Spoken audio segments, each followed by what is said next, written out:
symptômes de cette vidéo que tu ne peux pas ressentir. C'est pour ça qu'il est le plus dangereux. L'ostéopénie n'est pas une maladie, c'est une mesure, c'est une densité un peu plus basse que celle d'une femme jeune.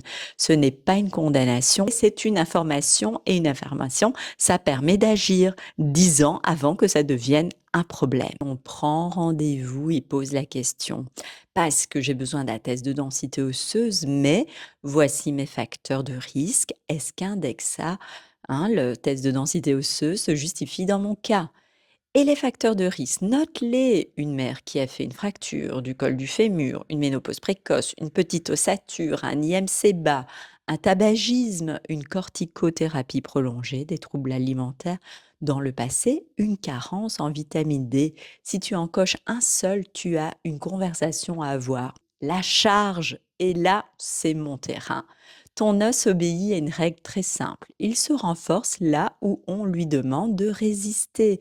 Pas d'étirement, pas de relaxation, de la charge. Concrètement, aujourd'hui, la posture de la chaise, 30 secondes, la planche sur les genoux, 20 secondes, et une chose que tout le monde oublie, fais des sauts, saute, fais du bruit avec tes talons. L'impact est un signal pour l'os. Nager, c'est excellent pour tout, sauf pour tes os. Il n'y a pas de gravité dans l'eau. Et une mise en garde, parce que c'est ma responsabilité de prof de yoga, si une ostéoporose est diagnostiquée, certaines postures deviennent risquées.